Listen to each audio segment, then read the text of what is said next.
வரலாற்று சிறப்புமிக்க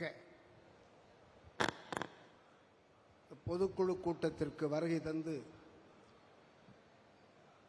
நமக்கு அருமையான செயல்படுத்தக்கூடிய கட்டளைகளை வழங்கியிருக்கின்ற நம் அன்பு தலைவர், அறிவாற்றல் மிக்க தலைவர் அன்புமணி அவர்களே, இந்த நிகழ்ச்சியை தலைமையேற்று நடத்தி கொண்டிருக்கும் முன்னாள் சட்டமன்ற உறுப்பினர், இளைஞரணியின் தலைவர் அன்பிற்குரிய இளவல் கணேஷ்குமார் அவர்களே, அவருக்கு துணையாக இருந்து செயல்பட்டு கொண்டிருக்கிற தளபதிகளே, துணை செயலாளர்களே, நம்முடைய கட்சியின் பொருளாளர் கவிஞர் திலகபாமா அவர்களே, இங்கே மிக சிறப்பாக கூடி குழுமி தலைவர் எந்த கட்டளையிட்டாலும் அதை நிறைவேற்றுவதற்காக அணியமாகிக் கொண்டிருக்கிற என் அன்பு உடன்பிறப்பு பாட்டாளி சொந்தங்களே, இளைஞர் படை வீரர்களே, உங்கள் அனைவருக்கும் அன்பார்ந்த வணக்கங்கள்.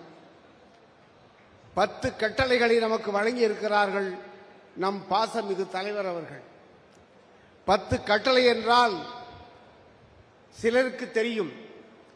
எகிப்திலே அடிமையாகி கிடந்த பல்லாயிரம் இஸ்ரேலியர்களை விடுதலை செய்து கானான் தேசத்திற்கு அழைத்துச் சென்று அவர்களுக்கு உரிமையான தேசத்தை காட்டிய தலைவர், ஞானி, அருளொளி மோசஸ் அவர்கள். நம்முடைய தோழர்கள் சிலர் மூசா நபி என்றும் சொல்வார்கள்.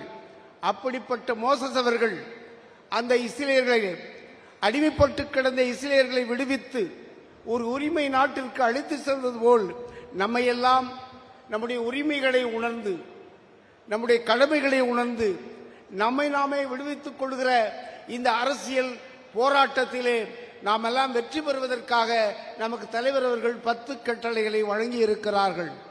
அப்படிப்பட்ட தலைவர் நமக்கு வழங்கி இருக்கிற இந்த கட்டளைகள் இதற்காக நடைபெற்றுக் கொண்டிருக்கிற காட்டாட்சி, கொடுமையான இந்த தீய ஆட்சியை அகற்றி ஒரு நல்ல ஆட்சியை அமைத்து மக்களுக்கு நல்ல வாழ்க்கையை ஏற்படுத்த வேண்டும் என்பதற்காக தலைவர் அவர்கள் அந்த கட்டளைகளை வழங்கியிருக்கிறார்கள்.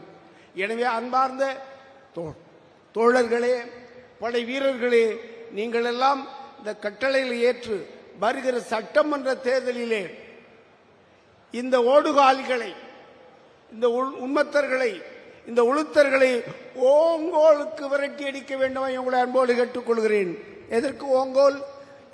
ஒரு 25 ஆண்டுகளுக்கு முன்னாலே வந்தவனெல்லாம் வாழ வைக்கிற தமிழகம் வந்தேரிகளைத்தான் ஆள வைத்துக் கொண்டிருக்கிறது. அதை நீங்கள் எல்லாம் உணர்ந்து கொள்ள வேண்டும். அவர்கள் எங்கிருந்து வந்தார்களோ அங்கு அனுப்புவதற்கு நாம் தயாராக வேண்டும். இந்த தேர்தல் அவர்களுக்கு இறுதி தேர்தல், நமக்கு ஒரு நுழைவு தேர்தல். தமிழகத்திலே ஒரு நல்ல ஆட்சி அமைவதற்கு இந்த தேர்தல் நமக்கு வாசலை திறந்து விட்டிருக்கிறது. நல்ல கூட்டணி தலைவர்கள்.